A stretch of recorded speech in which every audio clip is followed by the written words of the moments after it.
आज हम सोल्व करने जा रहे हैं इंग्लिश का सैम्पल पेपर क्लास 9th का, ठीक है, जो कि हमने CBSE की साइट्स पे, आप समझा CBSE की साइट तो गड़बड़ हो गई, डिस्क्रिप्शन, ठीक है।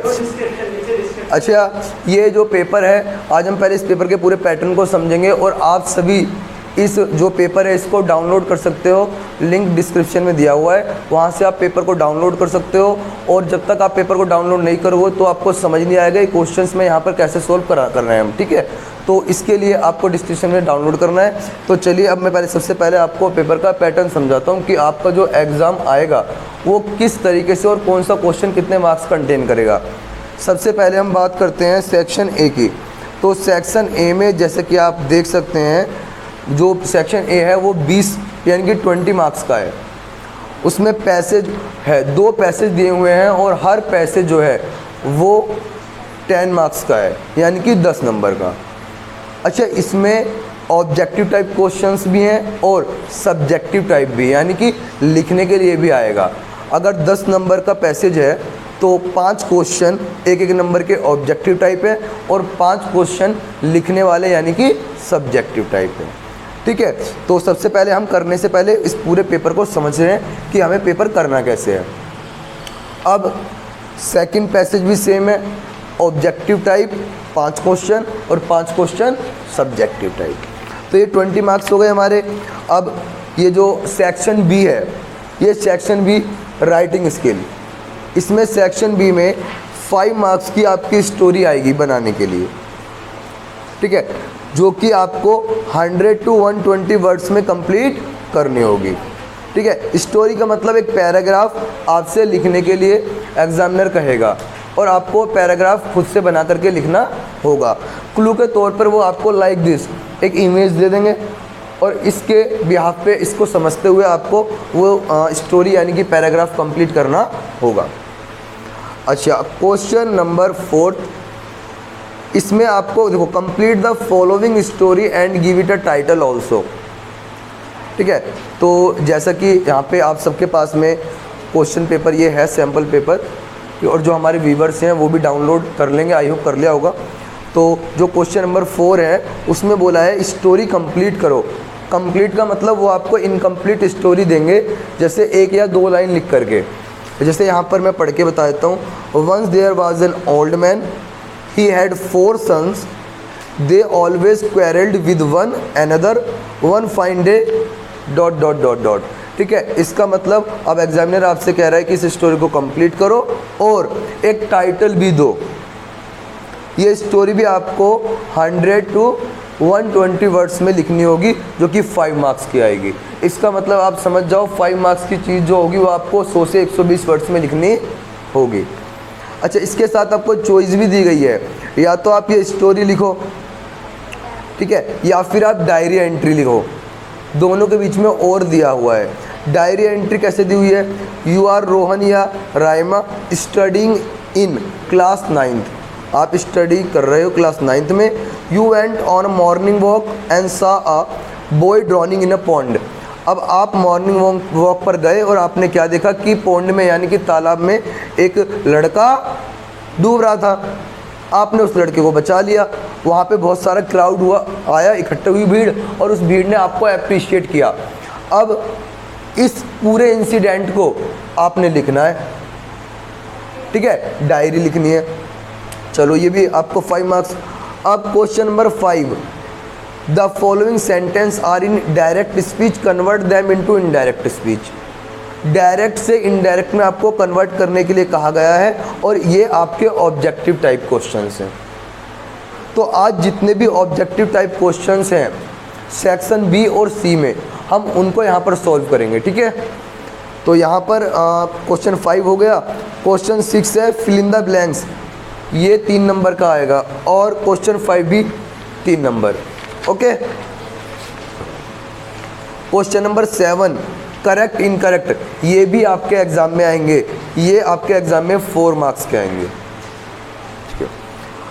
अब बात करते हैं सेक्शन सी, जो कि लिटरेचर, 40 मार्क्स का आपके एग्जाम में आएगा, 40 नंबर का। सेक्शन सी लिटरेचर जो बुक से आएगा हमारा पेपर, वो कितने मार्क्स का आएगा? 40। तो 40 में 5 नंबर का एक पैराग्राफ होगा। आपकी दोनों बुक में से किसी भी चैप्टर का एक छोटा सा पैराग्राफ वो आपको इस तरीके से दे देगा और इस तरीके से, और फिर उस पैराग्राफ से 5 क्वेश्चंस पूछ लेंगे ऑब्जेक्टिव टाइप। ठीक है, तो ये 5 मार्क्स के हो गए।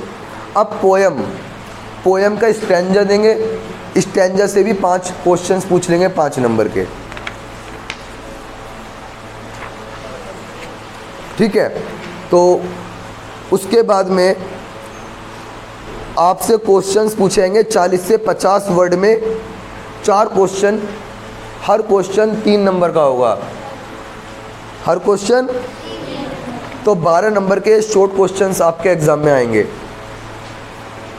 और 2 क्वेश्चन और शॉर्ट होंगे, जो कि दो क्वेश्चन होंगे, हर क्वेश्चन 3 नंबर का, यानी कि 6 नंबर के ये हो गए। अब लॉन्ग क्वेश्चन के बारे में बात करते हैं। तो जो लॉन्ग क्वेश्चन आपके एग्ज़ाम में आएंगे वो लॉन्ग क्वेश्चन 4 आएंगे और 4 में से कोई 2 करने होंगे, चॉइस मिलेगी। जब पहले 2 दिए फिर 2 में से कोई 1 करना होगा, फिर देन दोबारा वो 2 क्वेश्चन देगा और 2 में से कोई 1 करना होगा। हर क्वेश्चन 6 नंबर का होगा। तो लॉन्ग क्वेश्चन कितने मार्क्स हो गए? 12 मार्क्स के हमारे लॉन्ग क्वेश्चन आएंगे, जो कि हमें 100 से 120 वर्ड में लिखने होंगे। तो आई होप आप सबको पेपर का पैटर्न क्लियर हो गया होगा कि कौन सा क्वेश्चन कितने मार्क्स का और क्या क्या चीज़ एग्जाम में आपको दिखाई देने वाली हैं। चलिए अब शुरू करते हैं ऑब्जेक्टिव टाइप जो हमारे क्वेश्चंस हैं, क्वेश्चन नंबर 5 से। Question number 5 section B. सबसे पहले आप सैम्पल पेपर का क्वेश्चन नंबर 5 निकालेंगे। उसमें आप ध्यान से देखेंगे, लिखा हुआ है डायरेक्ट से इनडायरेक्ट में चेंज करो। और पहला क्वेश्चन है the salesman said comma inverted comma are you interested in the scheme.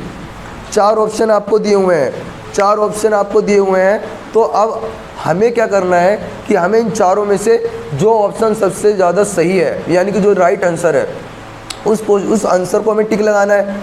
Paper में आपको लिख के आना पड़ेगा, जो ऑप्शन सही होगा उस ऑप्शन का मार्क डाल के, आप नंबर डाल के, क्वेश्चन नंबर डाल के उसको लिखे आएंगे। बाकी तीनों को आप नहीं लिख कर आएंगे।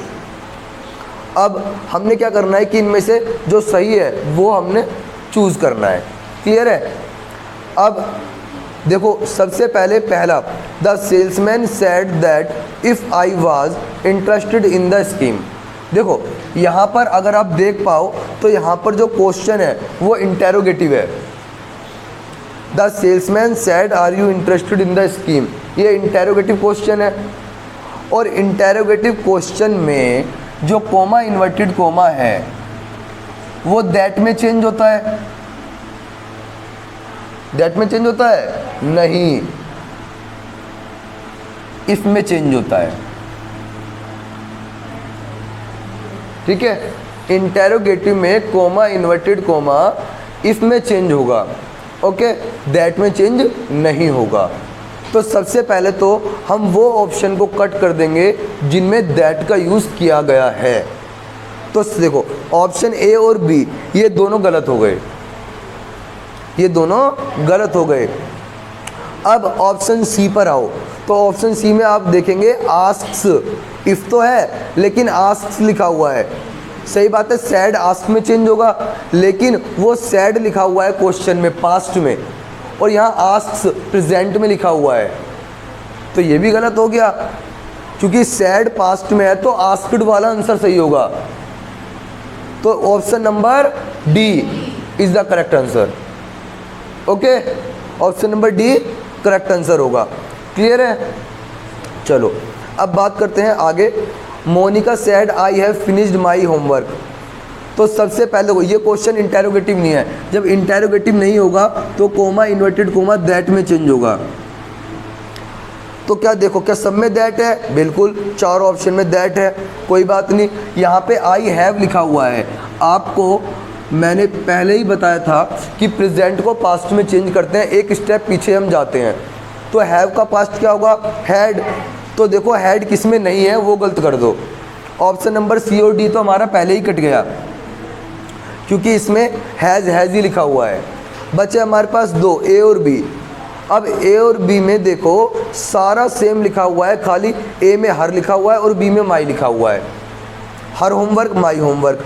तो आप मुझे बताओ शी के साथ अपने की इंग्लिश क्या आएगी, माई या हर? तो option A is the correct answer, option B हो गया गलत। Clear. Question number 3, Matthew said I will go to school next year. फिर से वही है कि सबसे पहले आप देखो कोमा इन्वर्टेड कोमा किस में चेंज है, दैट में चेंज है, सब में दिया हुआ है। विल वुड में चेंज होगा, सब में दे रखा है, क्योंकि एक स्टेप पीछे आएंगे तो विल का past would.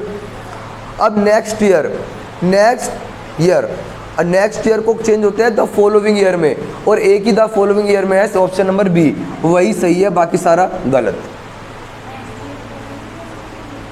Question number 4, Rahul said I will come tomorrow afternoon. सबसे पहले कोमा इन्वर्टेड कोमा किस में चेंज होगा, दैट में, तो सब में दैट में दिया है, सब में। आगे विल वुड में चेंज होगा, तो विल वुड में चेंज है, ए में नहीं है, ए ऑप्शन कट गया। आगे देखिए टुमारो चेंज होगा द नेक्स्ट डे में, तो द नेक्स्ट डे सी में और डी में है, बी में भी नहीं है, तो बी भी कट गया। अब ही के साथ अपने की इंग्लिश क्या आती है, हिज, तो सी ऑप्शन सही है, डी ऑप्शन हो गया गलत। क्लियर। क्वेश्चन नंबर 6, ये हमारे डायरेक्ट इंडायरेक्ट हो गए हमारे खत्म। ठीक है, बिना कोई परेशानी के बहुत इजी वे से हमने इसको समझ लिया। ठीक है, और यहाँ तक कि पूरा क्वेश्चन भी हमने पढ़ने की ज़रूरत नहीं है, बहुत इजी तरीका। अब क्वेश्चन नंबर 6 में फिल इन द ब्लैंक्स हैं। देखो, it was a rainy day, एक बारिश वाला दिन था। Traffic dash busy on the road. हमें पता लग रहा है कि कहानी किस में चल रही है, पास्ट में। पास्ट में चल रही है तो सारी घटनाएं पास्ट की बताएंगे। अब जब कहानी हमारी पास्ट में चल रही है तो इसमें ऑप्शन के बारे में देखते हैं। देखो ऑप्शन क्या दे रखा है, विल बी।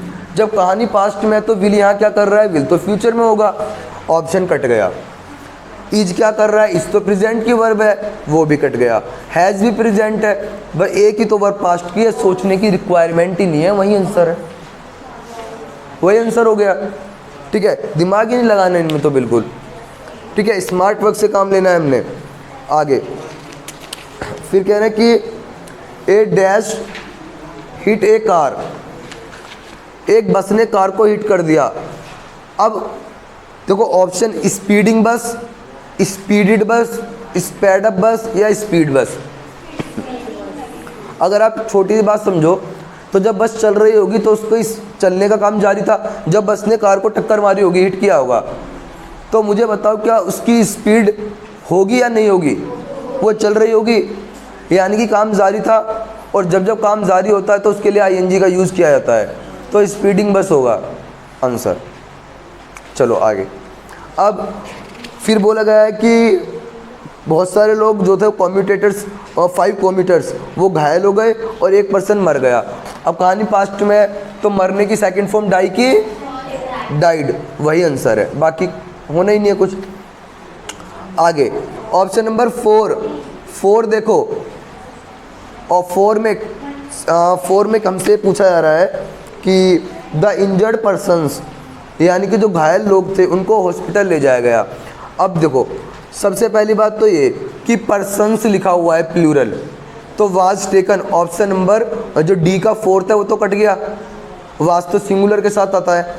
अब विल वाला भी कट गया, पहला ऑप्शन पास्ट में घटना है, विल कैसे आ गया, और वुड भी कट गया, तो एक ही बचा वर टेकन, और पर्सन्स प्लूरल है, प्लूरल के लिए वर आ जाता है, प्लूरल के लिए वर, हाँ, और पास्ट में, तो वही हमारा सही आंसर होगा। क्लियर। अब ये फिल इन द ब्लैंक्स भी हमारे हो गए खत्म। क्वेश्चन नंबर 7 में इनकरेक्ट करेक्ट यानी कि एडिटिंग।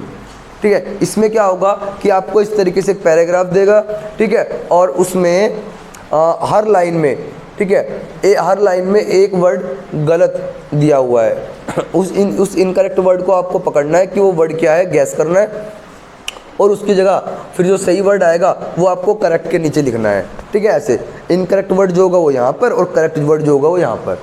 तो सबसे पहले दिया हुआ है sarpanch was a chief guest, तो ए की जगह क्या आएगा, द। चीफ गेस्ट, चीफ, इससे पहले क्या आता है, द। अब यहाँ पर जो पूरी घटना है एक बार मैं बताता हूँ, ये 2 टीमों के बीच के मैच की ऐसे इसको लेकर के कुछ बात हो रही है स्पोर्ट्स को लेकर के। तो जो स्वीट्स है मिठाई वो बांटी गई 2 टीमों के बीच में।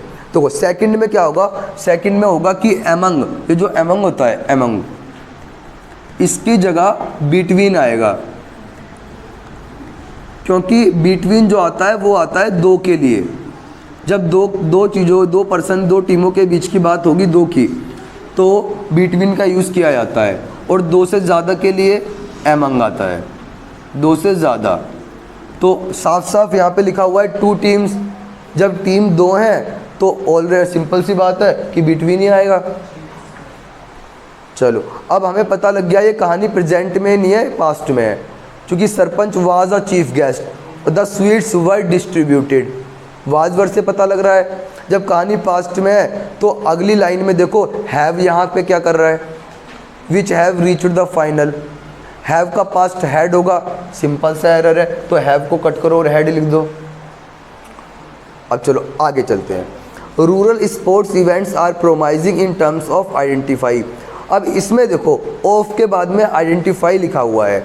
आप यहाँ पे ध्यान दो, ऑफ एक प्रेपोजिशन है, और मैंने बहुत बार बताया हुआ है क्लास में कि ऑफ यानी कि कोई भी प्रेपोजिशन होती है उसके बाद अगर कोई भी वर्ब आएगी तो वो बिना आईएनजी के नहीं आती।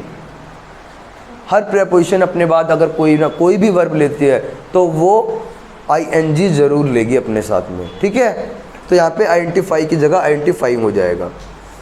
नेक्स्ट लाइन में स्पोर्ट्स टैलेंट्स द गवर्नमेंट में होल्ड सच, मे की जगह मस्ट आएगा, क्योंकि यहाँ पर बोला जा रहा है कि जो गवर्नमेंट है उसको जो रूरल चिल्ड्रन है यानी कि जो ग्रामीण क्षेत्र के जो बच्चे होते हैं और जो यूथ हैं उनको इनकरेज, उनका साहस बढ़ाने के लिए इस तरह के इवेंट को होल्ड करना चाहिए। अब इस तरह के इवेंट को करना चाहिए। तो यहाँ पे जब कोई चीज़ करनी बहुत ज़्यादा अनिवार्य हो जाती है, उसको टाला नहीं जा सकता, तो उसके लिए मस्ट का यूज़ होता है। मैं तो पॉसिबिलिटी के लिए लगता है, परमिशन के लिए लगता है, ओके। तो क्वेश्चन नंबर 7 भी हमारा खत्म। अब देखिए क्वेश्चन नंबर 8 की बात करते हैं। Question number 8 section C, section B हम कर चुके हैं। सेक्शन सी में इस तरीके से एक पैराग्राफ देता है और उस पैराग्राफ से क्वेश्चंस पूछेगा। क्या पूछेगा? क्वेश्चंस पूछे जाएंगे, और उस क्वेश्चन में क्या होगा कि ये जो क्वेश्चन होंगे ये इसी पैराग्राफ से होंगे, ऑब्जेक्टिव टाइप। सबसे पहले आप देख पा रहे हैं ये जो पैराग्राफ है, ये पैराग्राफ बिस्मिल्लाह खान यानी कि जो चैप्टर है बिस्मिल्लाह खान के बारे में, उस चैप्टर का ये क्या है? पैराग्राफ। क्लियर है? हाँ जी, द साउंड ऑफ म्यूजिक। चलिए अब शुरू करते हैं। सबसे पहले क्वेश्चन कह रहा है Bismillah Khan when he was 5 old, जब वो 5 साल के थे तो वो क्या किया करते थे? Option A played shehnai for the first time in Bihar, क्या वो बिहार में शहनाई बजाया करते थे पहली बार? Option B use to play gilli danda near a pond in Dumraon, क्या वो डुमराव में तालाब के किनारे गिल्ली डंडा खेला करते थे? ऑप्शन सी पटना में गिल्ली डंडा खेला करते थे, या ऑप्शन डी स्कूल जो म्यूज़िक के स्कूल में जाया करते थे? तो देखो आज जब हम इसको पढ़ेंगे, जब हमने सिंपल सी बात है चैप्टर भी हमारा पढ़ा हुआ है क्योंकि पेपर आ रहा है, अब तो चैप्टर सबने पढ़ ही लिया होगा, और यहाँ पर भी साफ साफ लिखा हुआ है कि 5 साल की एज में बिस्मिल्लाह खान गिल्ली डंडा खेला करते थे पौंड के पास। तो सिंपल सी बात है ऑप्शन नंबर बी सही होगा। Next question, what reward would he get for singing Bhojpuri Chaita in the temple, यानी कि जब वो टेम्पल में, मंदिर में भोजपुरी चैता गाया करते थे तो उसके बदले में उन्हें क्या रिवॉर्ड मिला करता था? ऑप्शन ए भारत रत्न, अब ये तो सबको पता है पहले से, भारत रत्न अब ऐसी चीज़ तो है नहीं कि मंदिर में बार बार अवार्ड में मिलेगी, है ना, या कोई लड्डू 1.25 kg, है ना, या फिर 1.25 लाख रुपए या 1.25 लाख एकड़ ऑफ लैंड। तो ये तो हम सभी जानते हैं कि जो वो मंदिर में भोजपुरी चैता गाते थे उनके बदले में, उसके बदले में जो मंदिर के प्रीस्ट यानी कि पुजारी होते थे वो उन्हें 1.25 kg का एक लड्डू देते थे अवार्ड के रूप में, तो रिवॉर्ड के रूप में। तो वही हमारा आंसर होगा option number B. Question number 3, this happened 80 years ago, 80 साल पहले हुआ था। इसका मतलब क्या है, तो बुक में ये लाइन जो लिखी है इसका मतलब ये है कि वो 80 साल पहले जब वो 5 साल के थे, क्योंकि उनकी जो डेथ हुई थी वो जब वो 90 यानी कि 90 वर्ष के थे बिस्मिल्लाह खान, तब एक लंबी बीमारी के कारण उनका देहांत हो गया था। लेकिन उनको जो भारत रत्न मिला था वो 85 यानी कि 85 यानी कि कुल मिलाकर अगर हम बात करें तो 85 साल की एज में मिला था। उससे पहले 2001 में मिला था, उससे पहले 80 साल घटा दो तो 5 साल की एज की बात कर रहे हैं, वही जब वो भोजपुरी और गिल्ली डंडा खेला करते थे। समझ रहे हो बात? तो यहाँ पर देखो भोजपुरी चाहता वाला इसका आंसर होगा तीसरा। जब वो 5 साल के थे, ठीक है, तो उनको लड्डू भी देते थे 1.25 kg का, यही वाला इसका आंसर होगा। 80 साल पहले क्या हुआ था, अगर आप इस पैराग्राफ को पढ़ोगे तो इसमें भी साफ साफ लिखा हुआ है कि दिस हैपेंड 80 ईयर्स एगो। क्या हुआ 80 साल पहले, देखो पीछे की लाइन 1.2 kg लड्डू की बात हो रही है। क्लियर? आगे अब हम बात करते हैं नेक्स्ट,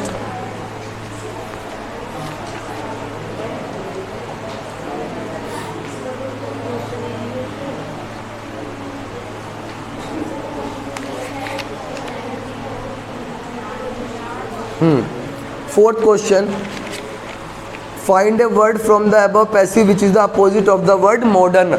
मॉडर्न शब्द का अपोजिट पूछा है, सिंपल सी बात है, मॉडर्न माने नया और अपोजिट होगा एंशिएंट। एंशिएंट माने पुराना होता है, प्राचीन, एंशिएंट, है ना, तो ये अपोजिट वर्ड हो जाएगा। अब 5वां question, what does the phrase the little boy has travelled far means.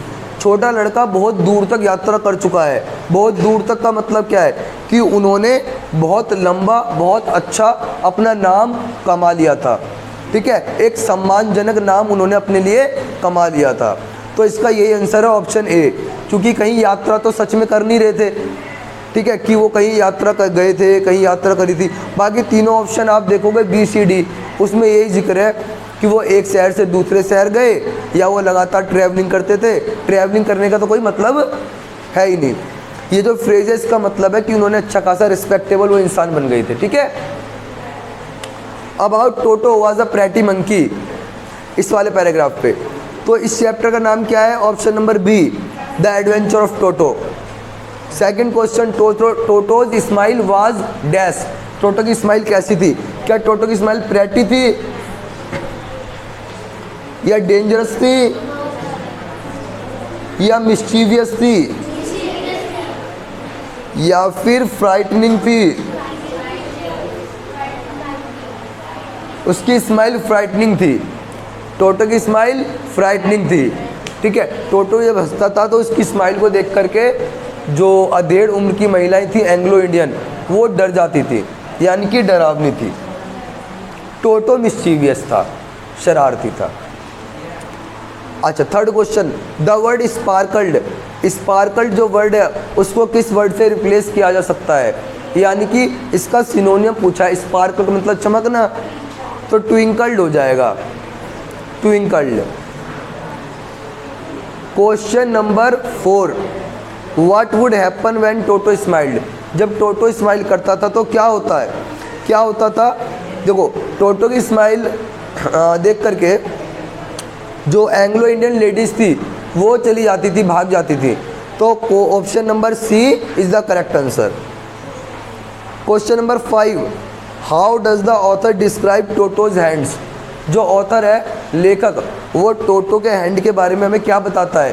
क्या उसके हाथ स्पाइसी थे? स्पाइसी तो मसालेदार होता है। स्मूथ थे, ब्यूटीफुल थे या श्रीवल्ड थे? तो श्रीवल्ड, यानी कि उसके हाथ सूखे सूखे लगते थे ना, सुखाए गए हों जैसे, उसके हाथ ऐसे लगते थे टोटो के।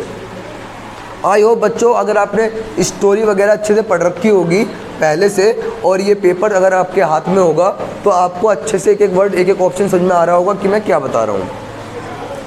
अब the sound made, next poem, the sound made by the falling drops of the rain, यानी कि जो रेन है गिरने की, उससे पोएम के अनुसार तो उस बारिश के का साउंड कैसा आता है? Melancholy, option B hoarse, option C patter, ये ऑप्शन डी ओवरहेड, तो पैटर पैटर का साउंड आता है ये। और ये पोएम कौन सी है? The rain on the roof. इस पोएम में जो पोइट है वो हमें बताता है कि जब छत पर बारिश पड़ती है तो वो पैटर पैटर का साउंड सुनता था, तो बारिश का साउंड उसको पैटर पैटर का साउंड यहाँ पे बोला गया है। यही हमारा आंसर होगा। Next, humid shadows stand for. Humid shadows किसको बोला गया है? वाटर लैडन क्लाउड्स को। किसको? पानी वाले बादल, क्योंकि बादल पानी वाले ही होते हैं, सूखे तो होंगे नहीं, तो इसलिए वाटरलेस क्लाउड वाला ऑप्शन गलत हो जाएगा। Next question, which line shows that the poet is happy when it rains. कौन सी लाइन से हमें पता चलता है? तो हम क्वेश्चन नंबर 3 पे अगर आप ध्यान दोगे तो वहाँ पर लिखा हुआ है what a bliss, option C, what a bliss to press the pillow. इससे साफ साफ हमें पता चल रहा है, और ये पोएम में भी हमने पढ़ा है कि जब बारिश होती थी तो कवि को सबसे ज़्यादा अच्छा लगता था पिलो को प्रेस करना, तकिए को दबाना। तो इसी चीज़ से हमें पता लगता है कि जब बारिश होती है तो वो बड़ा खुश हो जाता है, उसको सबसे ज़्यादा आनंददायक काम यही लगता था। अब question number 4, what is the rhyming scheme of the given stanza. Rhyming scheme के बारे में यहाँ पर बात कर रहा है, ठीक है। तो इसको, इस क्वेश्चन को, राइमिंग स्कीम को, इसको हम बाद में समझेंगे। पहले हम समझते हैं question number 5, what does the poet want to do when it rains.